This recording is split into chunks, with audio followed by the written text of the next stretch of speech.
The narrative opens 6 years prior to the main events, offering a poignant glimpse into the listener perspective through Eshonai. Eshonai, a Parshendi of the listener race, possessed the unique ability to change forms, and along with her sister, Venli, had journeyed to explore the human world. Her initial fascination with humans, their peculiar lack of discernible rhythms, and their vibrant yet inorganic clothing, soon gave way to a chilling realization. The humans held Parshendi in captivity, referring to them as Parshmen, treating them as mere property. This stark reality shattered Eshonai's initial innocent assumptions, as she had mistakenly believed the humans were caring for a hapless tribe without songs. Humming the rhythm of awe, Eshonai found herself in the colossal unloading dock of Kholinar, the magnificent Alethi capital. While her fellow listeners enjoyed the bounteous feast provided by the Alethi below, Eshonai felt a growing unease.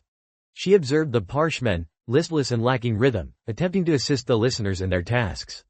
Gidjeth, one of her companions, noted their dull eyes and their seemingly instinctual desire to be near the listeners, sensing a profound mental deficiency within themselves.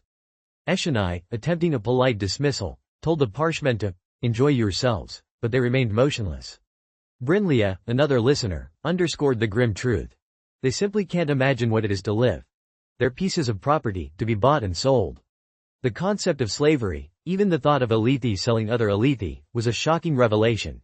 As a proficient speaker of the human tongue, Eshonai held a position of importance within the listener expedition, a role that simultaneously granted her access and curtailed her freedom to wander. Drawn by an insatiable curiosity, she explored the labyrinthine corridors of the Kholinar palace, marveling at its intricate carvings, inlaid marble, and gemstone-lit chandeliers. The sheer artistry was overwhelming, leading her to ponder whether her own people, with the right forms, could achieve such feats. Her wandering led her to a forbidden room where, to her shock, she discovered King Gavilar himself, surrounded by a small entourage, examining something on a table. Overcome by anxiety, Eshonai retreated, but not before being spotted. A tall soldier, Maridas, summoned her to the king's presence. Inside, Gavilar, to Eshonai's surprise, knew her name. He unveiled a glowing red fabrial, explaining its function of generating warmth by capturing a spren. Eshonai was awestruck, recognizing the human's ingenious mimicry of the listener's own forms of power. Then, Gavilar dropped a bombshell. He claimed to know how to bring the listener's gods back. Humming the rhythm of the terrors, Eshonai was horrified. She pleaded with him, explaining that her people had abandoned those gods long ago to be free. But Gavilar was resolute. He spoke of uniting his people, who lived without honor, and of a new storm that would awaken the Parshmen and bring forth the heralds. He even implied that the enslaved Parshmen were once like the listeners, and that their transformation ability had been stolen by capturing an ancient, crucial spren. Gavilar presented Eshonai with a dark, faintly violet sphere, seemingly sucking in light, and commanded her to deliver it to the listener leaders, urging them to wake up, Eshonai. Eshonai, recognizing the dark light as emanating from the King of Gods, seized the sphere and fled. Later, amidst the fervent beat of drums at the feast, Eshonai, consumed by anxiety, shared Gavilar's chilling message with the five. After a frantic debate, they agreed upon a drastic course of action.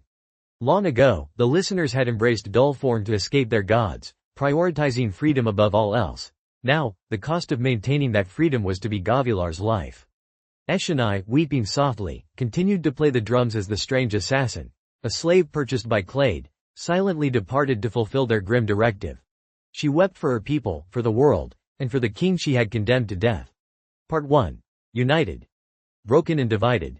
6 days after the forces had arrived at Urithiru, the legendary holy tower city of the Knights Radiant, Dalinar Kholin felt a profound sense of ignorance despite being surrounded by history and refuge. The new devastating Everstorm had arrived, and the Parshendi had awakened, their eyes glowing red, becoming Voidbringers. Dalinar, having bonded the Stormfather, could now revisit his visions at will. He often returned to the first vision, set atop a cliff overlooking a ruined Kholinar, a symbol of the impending destruction. This time, he commanded the Stormfather to transport him directly into the rubble, seeking hidden details about the enemy and the coming catastrophe. Among the shattered ruins, Dalinar observed claw marks on the once magnificent windblades, reminiscent of the stone monsters he had seen in other visions. The Stormfather confirmed that the Everstorm, though destructive, was merely a precursor to the true threat posed by their ancient enemies. The warnings Dalinar had sent to other monarchs of Roshar about the Everstorm's return were largely ignored, as they believed the storm was a singular event. The real Kholinar, his home, was consumed by riots, and the queen had gone silent, leaving Dalinar to face a millennia-old conflict alone, with only a handful of nascent knights radiant and no sign of the heralds. As the vision concluded with a wave of destruction, Dalinar defied the Stormfather's urging to depart, choosing instead to feel it. In the ensuing blast of power, he glimpsed a terrifying golden light and a dark figure clad in black shard plate, possessing 9 shadows and brilliant red eyes. This was Odium's champion, and he was coming.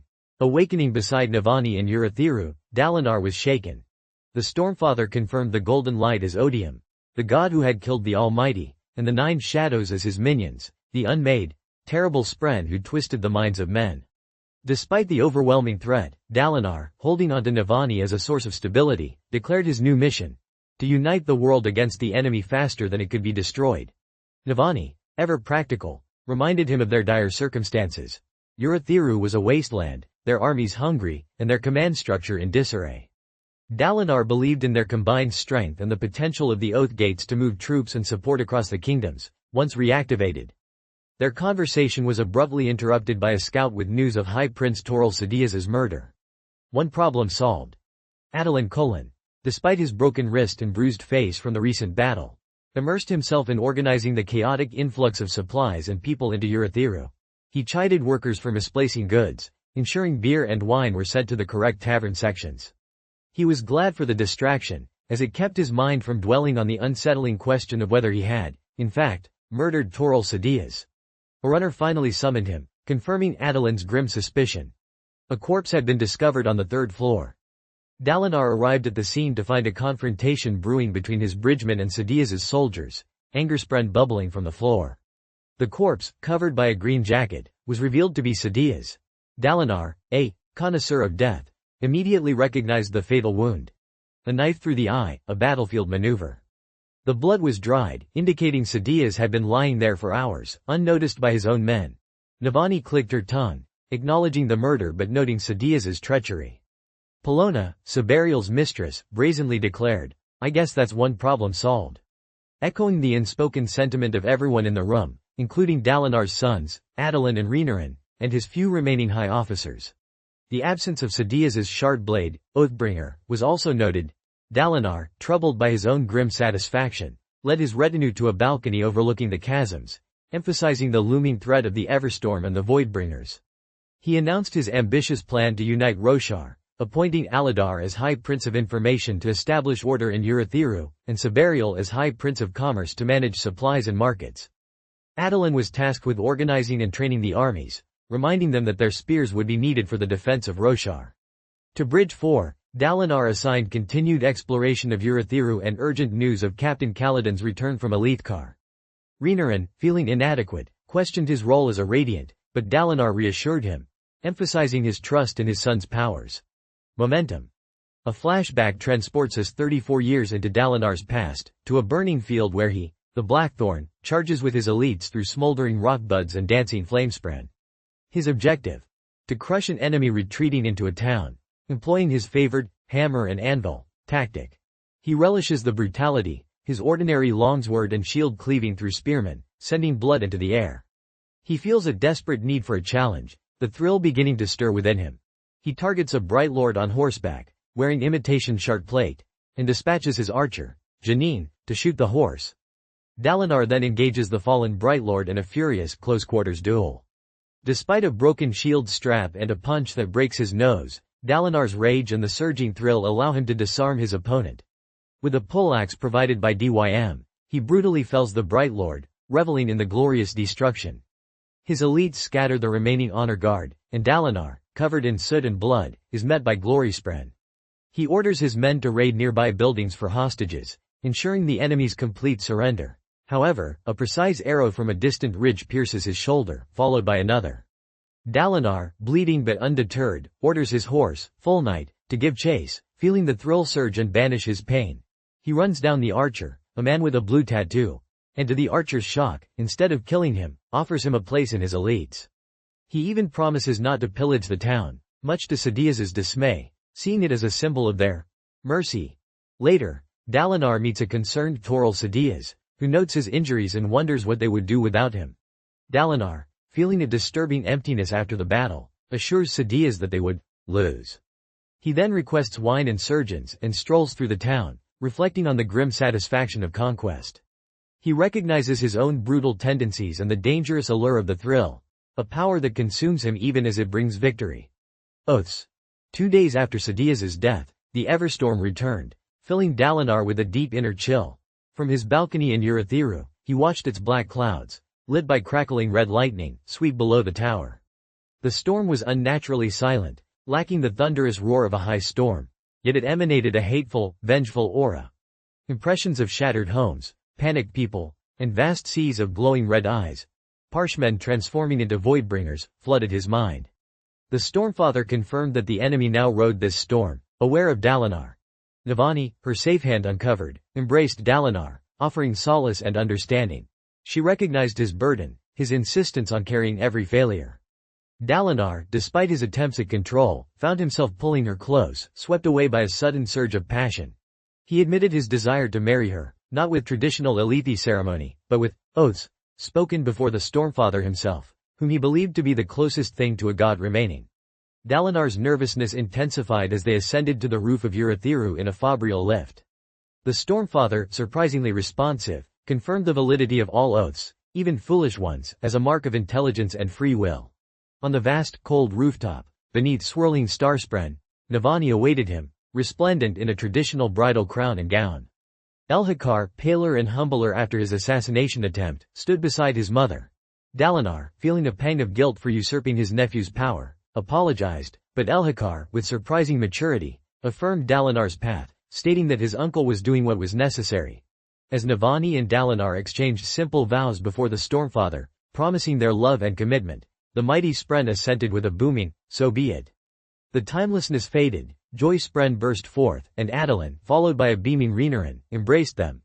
Only Kadash, Dalinar's former comrade and now ardent, remained aloof. He expressed his concern that Dalinar's unconventional marriage, coupled with his declaration that the Almighty was dead, would be deemed blasphemous by the Ardents. Dalinar, feeling a surprising memory of Kadash's past trauma at the Rift, insisted on the truth. The Almighty was never God, but merely an agent, a powerful creature. Kadash, frightened, urged Dalinar to recant, warning of the backlash from the Vorin Church. Dalinar, bound by his new oaths, refused to lie. Distractions. Kaladin trudged through a field of quiet rockbuds in eastern Roshar, consumed by the gnawing dread of failure. He had flown from Urithiru, filled with stormlight, desperately trying to reach his home, Hearthstone, before the Everstorm returned. He had run out of stormlight days ago, and now, he was too late. The storm had arrived, leaving behind broken buildings and vanished homes. Syl, ever a playful ribbon of light, noted the return of Kaladin's brown eyes and teased him about his usual solemnity. Despite her attempts at cheer, Kaladin was consumed by a chilling premonition of dead Parshmen and a world turned into monsters. He approached the city lord's manor where the Parshmen had been kept, expecting to find chaos. Instead, flickering lights and muffled sounds emanated from within. Inside, Kaladin was shocked to find familiar faces, townspeople huddled together, alive, though disheveled and fearful. A suspicious guard, recognizing Kaladin's slave brands, apprehended him. Kaladin, ignoring the guard, pushed through the crowds, driven by a desperate hope of finding his parents. He found his father, Lirin, in a makeshift triage room, tending to the wounded. The reunion was tearful, as Kaladin, overwhelmed by guilt, whispered apologies for Tien's death. His mother, Hesina, embraced him, relieved that he was alive after hearing of his supposed death years ago. The guard captain, however, saw only a branded deserter and argued with Lirin, who insisted on buying Kaladin's writ of slavery. Kaladin, realizing the wounded around him were victims of a natural disaster, not battle, punched Bright Lord Rishon, his family's tormentor, to the ground. Syl, invisible to all but Kaladin, giggled approvingly. Despite the satisfaction, Kaladin felt a pang of embarrassment. He was no longer the vengeful youth. He was a knight radiant. He needed to be better. He commanded the soldiers to stand down, and questioned Rishon about the Parshmen's actions. Rishon, stunned by Kaladin's sudden display of authority and the summoning of Syl as a shardblade, complied. Kaladin learned that the transformed Parshmen, now taller and armored like Voidbringers, had made a surgical raid on the grain storage, but had not attacked the town. He ordered maps and horses to pursue them, determined to discover their intentions. Laral, Rishon's wife and Kaladin's former childhood friend, appeared. She surprised Kaladin with her firm demeanor and her efficient handling of a spanreed, connecting them to Dalinar Kholin. Kaladin, communicating directly with Dalinar, reported his findings and his intention to scout the enemy. Before his departure, his mother introduced him to his new baby brother, Oradin, the child of peace. Overwhelmed by emotion, Kaladin wept, holding the infant close. He collected infused spheres from the townspeople, then, glowing with stormlight, declared himself a knight radiant and launched into the rain-soaked night, ready to hunt Voidbringers. The Rift. Shallan, frustrated by her inability to truly capture Urithiru in her sketches, found herself drawing twisting, maddening lines instead of calming landscapes. The tower, so vast and inexplicable, seemed to mock her artistic attempts. Her spren pattern hovered nearby, voicing his concern about a powerful lie. Shallan, battling the crushing truth of her mother's murder, which she had confessed as an ideal, desperately sought distraction. A scout summoned her to Dalinar, a welcome interruption. Shallan, now, brightness radiant, felt the weight of her new persona, a stark contrast to her once insignificant self. She noticed the lingering distrust of the knights radiant among the soldiers, despite Dalinar's efforts to restore their reputation. In Dalinar's meeting, surrounded by the Kholin family, Shallan felt like an intruder. Dalinar, contemplating the daunting task of uniting Roshar, lamented his lack of understanding of the diverse kingdoms. Wishing he could see it all. Impulsively, Shallan infused stormlight and rested her hand on Dalinar's map of Roshar. The light streamed from her, creating a vibrant, three-dimensional illusion of the continent, alive with topographical detail. This unexpected display of power, a collective effort with Dalinar's Stormfather, left Shallan stunned and Dalinar awestruck. He revealed his vision of Odium's champion, a dark creature with red eyes and 9 shadows, and articulated his strategy. To unite the 10 cities with oath gates, making them bastions of light and strength. Renarin, standing nearby, reacted with wide-eyed shock upon hearing of the 9 shadows, a detail seemingly unnoticed by the others. Their discussion was interrupted by news of another murder. Bedecker Perel, a high-ranking officer, found dead in a manner identical to Sadia's. Adolin, visibly disturbed, struggled to reconcile this second murder with his initial assumption of Sadia's isolated demise. Dalinar, recognizing the sinister pattern, tasked Adolin with the investigation, as most of his seasoned officers were dead. Shallan, sensing Renarin's hidden knowledge, wondered what lay beneath her fiancé's uncharacteristic distress. Negotiations. 33 years in the past, Dalinar, clad in his newly won shard plate, danced in the morning mist, feeling an exhilarating new power. He, Gavilar, and Sadia's prepared for battle. A real fight after years of political maneuvering.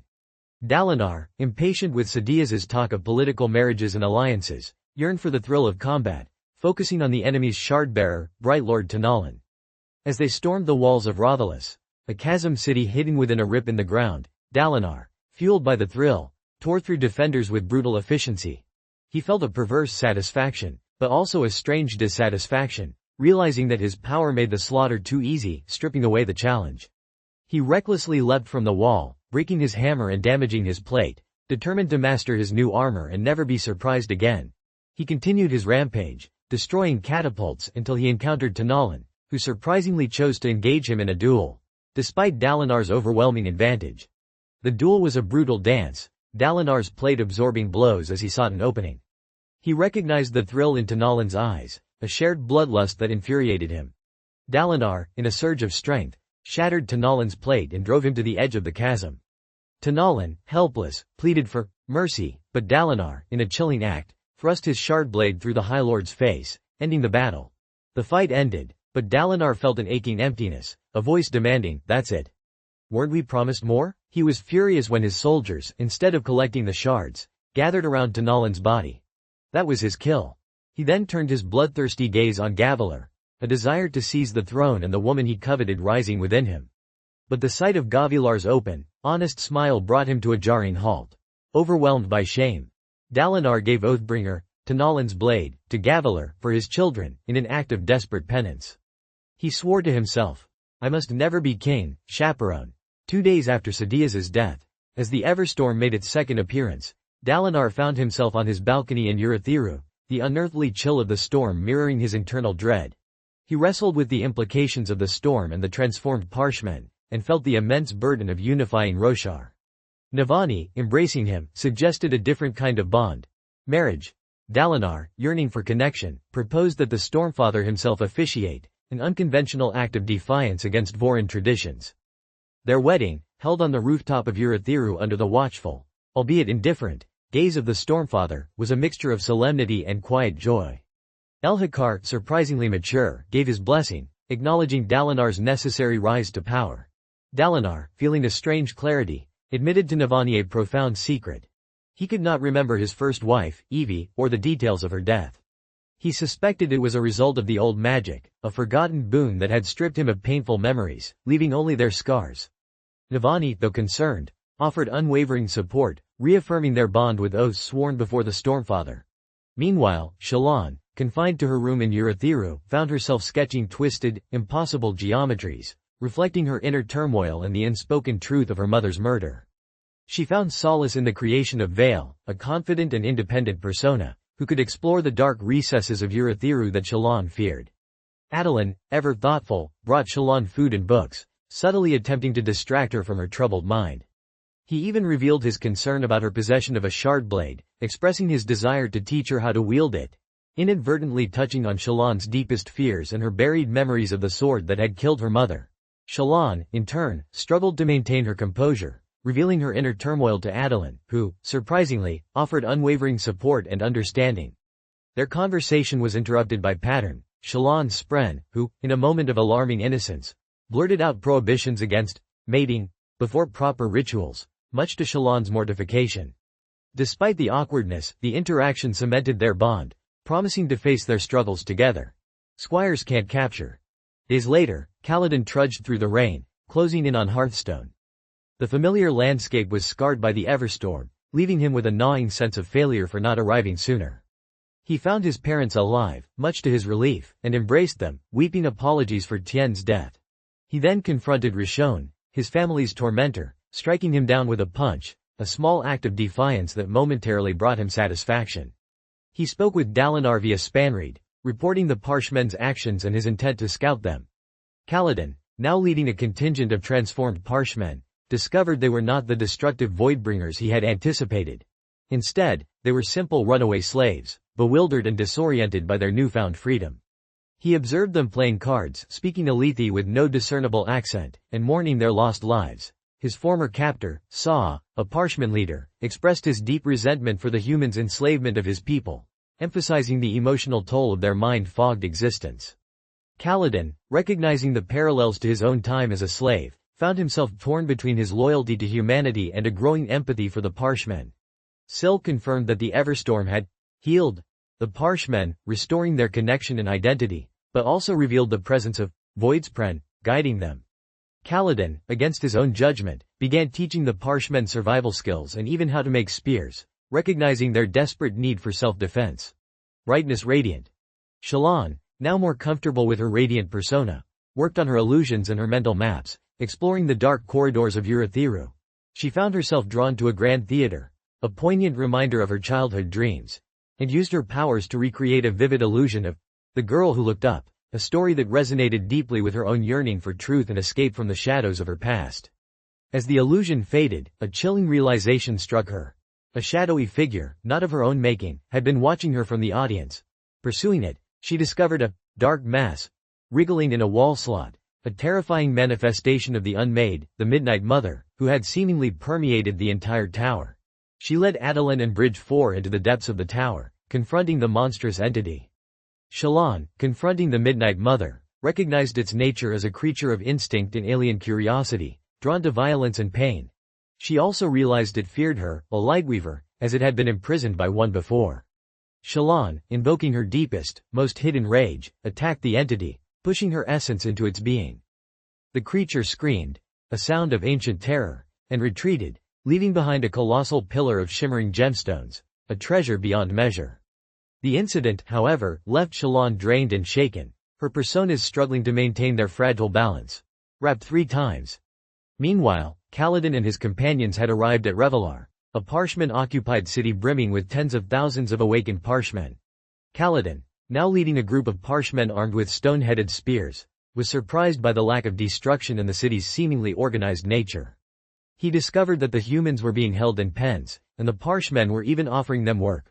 Saw, Kaladin's former captor, expressed his profound resentment for human enslavement, compelling Kaladin to acknowledge the Parshmen's righteous anger. Syl revealed that the Everstorm had healed the Parshmen, restoring their connection and identity, but also confirmed the presence of fused, ancient Parshman souls reborn into new bodies, leading them. A high storm, arriving unexpectedly, forced Kaladin to make a choice. He sucked in Stormlight, burst into flight, and, meeting Saw's betrayed gaze, promised that he did not wish to be their enemy.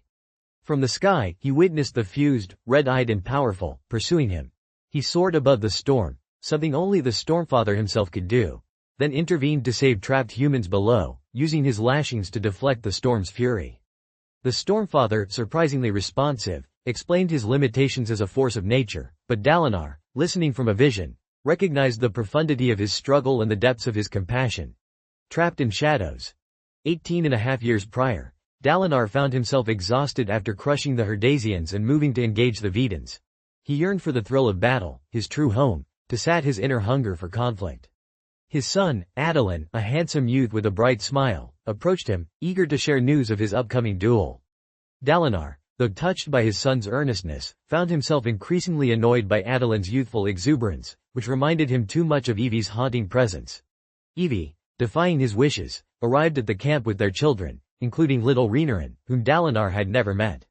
Her complaints about the harshness of military life and her continued lamentations over his brutality, despite his efforts to embrace her, fueled his anger. He found refuge from her tears and the voices of the dead only in the intoxicating oblivion of alcohol, drinking himself into a haze. He saw himself as a monster, a creature with no heart, feasting upon souls to fill that void. He promised Evie a return to Kholinar, a year of peace, in a desperate attempt to silence her tears. Double vision. Dalinar, now fully lucid, stood on his Urithiru balcony, the chilling sight of the Everstorm's effects still haunting him. His meeting with Odium, the ancient god of hatred, had confirmed his fears. Odium was real, a malevolent force seeking to destroy Roshar. Dalinar, feeling trapped between the demands of uniting the world and the unbearable weight of his past actions, wrestled with Odium's insidious offer of a contest of champions to decide Roshar's fate. The memory of the rift, of Evie's screams and the burning city, was a constant torment, intensified by the knowledge that he had willingly erased those memories through the Night Watcher. Meanwhile, Shallan and her companions were trapped in Shadesmar, the cognitive realm, a bizarre landscape of glass beads and floating spren, a mirror image of the physical realm. The Oath Gate, which they had hoped would transport them back to Urithiru, was revealed to be corrupted by Odium Spren, rendering it unusable. Shallan, despite her internal struggles and the encroaching influence of her various personas, desperately sought a way out, battling the unsettling presence of the unmade Sja Anat, the Taker of Secrets, who communicated with her through mirrors and promised to try not to kill you, the subtle art of diplomacy. Navani, ever the pragmatist, initiated a grand conference of monarchs in Urithiru, hoping to forge a united front against the Voidbringers. Despite Dalinar's lingering inner turmoil and his struggles with alcoholism, she rallied the hesitant rulers, subtly leveraging their fears and desires for stability. She appealed to the Azish's love of order, the Thalin's mercantile interests, and Amul's desperate need for aid, slowly building a fragile coalition. However, her efforts were almost sabotaged by Ialai Sadeas, who, in a calculated move, appointed Maridas Amaram as the new High Prince of Sadeas. A blatant challenge to Dalinar's authority and a stark reminder of his past transgressions. News of the Everstorm's accelerated return to Shinovar, followed by a shocking translation of the Isla Steel, an ancient text revealing humanity as the original Voidbringers, who had destroyed their own world before invading Roshar, threatened to shatter the fragile alliance. Dalinar, reeling from this devastating truth, faced renewed accusations of heresy and manipulation from the other monarchs, who now questioned his leadership and his motives. Taravangian, despite his apparent simple-mindedness, revealed a hidden layer of cunning, seemingly leveraging the revelations to position himself for future power. Cords to bind. Kaladin, now in Kholinar, had joined the Wallguard, a disciplined but wary force struggling to defend the city against sporadic fused attacks. He learned that the Wallguard, led by the enigmatic High Marshal Azure, was miraculously sustained by a hidden soulcaster. Azure, a formidable woman who fought with a unique shard blade and possessed a mysterious past, became Kaladin's focus, as he suspected she might be another Knight Radiant. Their initial interactions were marked by a tense dance of suspicion and veiled questions, with Kaladin pushing her for answers about her powers and her apparent suppression of her gender. Meanwhile, Moash, now a human slave pulling a sledge for the Voidbringer army, observed the meticulous organization of the enemy forces. He witnessed the brutal treatment of a specific group of Parshman slaves, who were whipped and abused for seemingly no reason. Moash, feeling a resurgence of his buried anger and a profound empathy for their suffering, intervened, defending the abused Parshmen and claiming their place in the labor lines. He realized that the Voidbringers, for all their efficiency, mirrored the same injustices of human society. Lady Leshwi, a fused leader, revealed to Moash that she had been the one he had killed, now reborn into a new body, and expressed her fascination with his passion and his hatred for his own people. She offered him a path to vengeance, a chance to fight for the Voidbringers and silence his inner turmoil. Set up to fail. The Everstorm made its third appearance, a stark reminder of the escalating threat. Dalinar, in a moment of desperate honesty, admitted his fears and self-loathing to Taravangian, acknowledging his past mistakes and the profound guilt he carried. Taravangian, in turn, offered a chillingly pragmatic perspective on leadership and sacrifice, revealing his own good day, in which he could make ruthless decisions for the greater good. News of Kholinar's fall reached them, leaving Dalinar shattered and the coalition in disarray. In Shadesmar, Kaladin, Shallan, and Adolin, along with Azure and their Spren companions, were trapped. The Oath Gate in Kholinar, which they had hoped would provide a swift return, had transported them to the cognitive realm, a bizarre landscape of glass beads and floating Spren. They learned that the Oath Gate itself was corrupted, its Spren bound by odium, preventing their direct return to Urithiru. Azure, revealing her knowledge of Shadesmar, spoke of perpendicularities, alternate points of transition between realms, but confirmed they were hundreds of miles away. The presence of aggressive, fierce Spren, and other monstrous entities underscored the dangers of this alien world. The darkness within. Dalinar, haunted by the return of his memories of Evie and the burning of Rothalis, struggled with his internal demons. He relived the massacre, the screams of the dying, the fire that consumed his wife and the city. He desperately sought oblivion in alcohol, retreating into a haze to escape the unbearable guilt. His sons, Adolin and Renarin, though concerned, could only watch, unable to penetrate his self-imposed isolation. Meanwhile, Kaladin, trapped in Shadesmar, battled his own inner darkness. The vastness of the cognitive realm, coupled with the grim reality of Kholinar's fall and Elhikar's uncertain fate, threatened to overwhelm him. He wrestled with the question of his purpose, defender or invader. Protector or killer? The lines blurred, pushing him towards a state of emotional numbness. Syl, his Spren, though worried, struggled to understand his human complexities, his need to define right and wrong, and his constant self-doubt. Storming Strange. Seth, now a Skybreaker squire, underwent rigorous training in the Pure Lake, learning to master lashings and to discern evil from good. He wrestled with the complexities of justice, often finding himself at odds with the rigid interpretations of his masters. He reconnected with his past, his purpose, and the horrors he had committed as the assassin in white. He learned that his black sword, a unique honor blade, devoured the souls of the wicked, a terrifying power that also drained his stormlight. Nin, the herald of justice, revealed that the Skybreakers had chosen to follow the laws of the newly returned Daunsingers, the Parshmen, as the true owners of the land. Seth, though conflicted, swore his second ideal, choosing to follow Dalinar Kholin, a man he believed would guide him toward true justice. Men of blood and sorrow. Dalinar's inner turmoil intensified as he recovered more memories of the rift and his complicity in Evie's death. The shame of his past, coupled with his inability to secure firm alliances with the other monarchs, left him feeling utterly alone. His faith in the Almighty, shattered by the revelation that humans were the original Voidbringers, left him questioning everything he once believed. His efforts to unite Roshar were constantly undermined by leaks of information from his own camp, orchestrated by Taravangian, who exploited every weakness to gain power.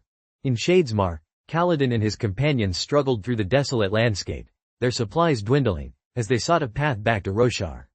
The presence of anger Spren, feeding off Kaladin's inner turmoil underscored his struggle with battlefield trauma and his inability to reconcile conflicting loyalties. He wrestled with the moral ambiguities of war, the conflicting demands of protection and justice, and the paralyzing realization that the bond isn't about what's right and wrong. It's about what you see as right and wrong. The girl who looked up. Shallan, reeling from the profound revelations and her own self-doubt, sought solace in her art.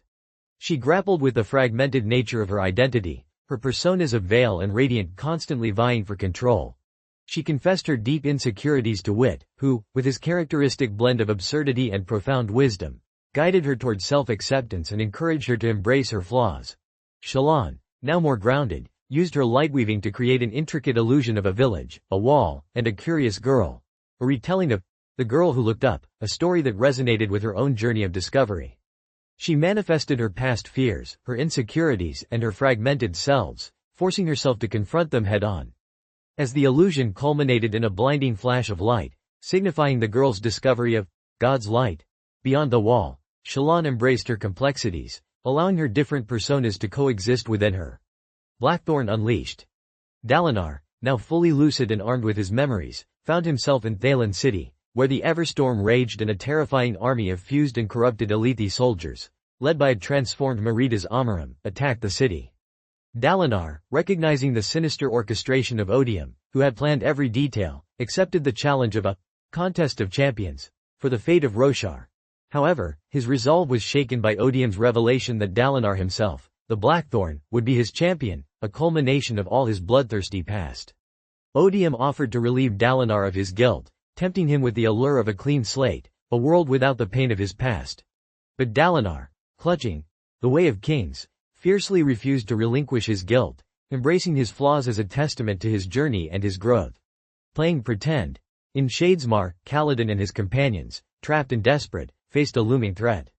Kaladin, struggling with his inner turmoil and the pain of Elhikar's perceived death, found himself unable to fight. He locked up, his powers abandoning him. But then, as Elhikar, in a desperate final act, attempted to speak the first ideal, he was brutally murdered by Moash, now a servant of Odium, who drove a spear through the king's chest and eye. This act of betrayal left Kaladin shattered, collapsing in agony as Moash, with chilling detachment, gave the bridge 4 salute. Meanwhile, Shallan, witnessing the chaotic collapse of the palace and the advancing fused, realized the Oath Gate was a trap, corrupted by Sja Anat. Despite her fears, she made the difficult decision to activate it, trusting in Sja Anat's ambiguous promise not to kill them. The Oath Gate exploded, transporting them to Shadesmar, a realm of shimmering beads and terrifying spren. There, they found themselves facing an overwhelming army of Voidspren and fused, with no easy path back to Roshar. Another option. Dalinar, having refused Odium's insidious offer, discovered a renewed strength within himself. He embraced his past, his pain, and his flaws, recognizing them as integral to his journey. He faced the invading army with a newfound resolve, and with a powerful act of surge binding, he slammed both hands together, and combined 3 realms into one, creating Honor's perpendicularity, a direct pathway between Shadesmar and the physical realm. This act of unity allowed Kaladin, Shallan, and Adolin to return to Roshar, healed and strengthened. No backing down. In Thaylen City, the battle raged. Yasna, now crowned Queen of Alethkar, wielded her shardblade with devastating precision, soul-casting enemies into smoke and creating stone steps from thin air. Renarin, experiencing a new form of fits that granted him visions of the future, saw his father's impending fall to Odium. But Yasna's embrace and his own renewed connection to Glyze, his spren, shattered his certainty, proving that the future was not fixed. He, too, unleashed his powers, creating light that caused a thunderclast to dissipate.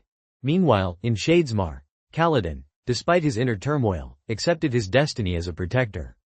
He unleashed his powers, becoming a beacon of light, and engaged the fused in a desperate aerial battle, buying time for Shallan and Adolin to reach the Oath Gate. He faced Amaram, transformed by Odium into a horrifying hybrid of man and spren, and in a brutal confrontation, defeated him, proving that his strength came from purpose, not hatred. Mother of Lies. On the plains outside Thaylen City, Odium, surrounded by his fused and a host of corrupted Alethi soldiers, prepared for a final assault.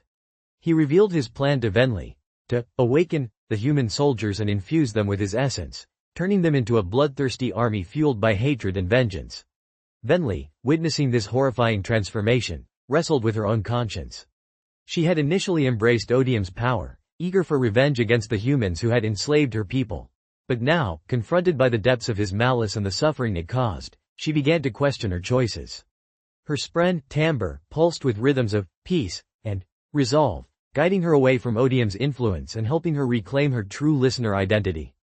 Venli, in a desperate act of defiance, captured a Voidspren within her gemheart, granting her the power to hide her true intentions from Odium and his fused. Demands of the Storm. Dalinar, now standing in the heart of the Red Mist, confronted the thrill, the malevolent entity that had fueled his past conquests. He embraced his guilt, acknowledged his past atrocities, and, in a powerful act of self-acceptance, refused to surrender his pain to Odium. This act of defiance caused Odium to falter, weakening his hold on the battlefield. Company. Lift, witnessing Seth's descent into madness as his honor blade consumed his stormlight, bravely entered the battlefield to help him. She used her unique abilities to disrupt the flow of stormlight, inadvertently saving Seth from being devoured by his own weapon. Together, they confronted the fused, Seth now empowered by his renewed connection to the Skybreakers, and Lift, her own powers growing stronger through acts of compassion, retrieved the ruby Dalinar sought, disrupting Odium's plans. Unity. In the chaotic aftermath of the battle, Adolin, having survived his grievous wounds, mourned Elhakar's death but refused to succumb to despair. Shallan, now fully embracing her multiple identities, chose to focus on the battle, creating thousands of illusions to distract the enemy. She, Adolin, and Kaladin fought valiantly, pushing back the fused and preventing the complete collapse of Thaylen City.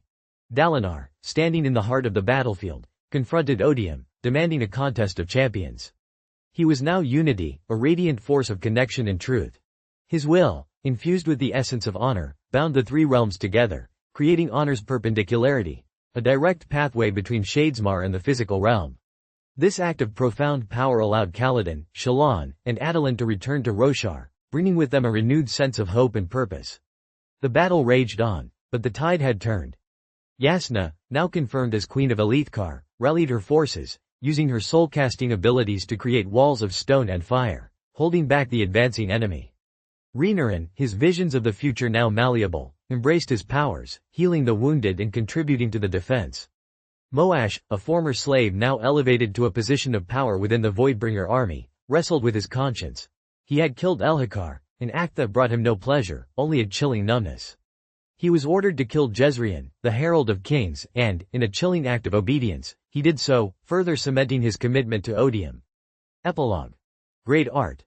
The narrative concludes with Dalinar, now a man of both honor and shame, learning to read and write, composing his own book, Oathbringer, My Glory and My Shame. He embraces his past, his flaws, and his newfound purpose, to unite Roshar, not through conquest, but through truth and understanding. The remnants of Odium's forces retreated, and the world entered a new era, scarred but not broken. Wit, ever the enigmatic observer, reflected on the nature of art, creation, and human experience, hinting at the ongoing struggle between good and evil, and the ever-present allure of lies and truths. The path forward remains uncertain, but for Dalinar and the nascent Knights Radiant, the journey has just begun.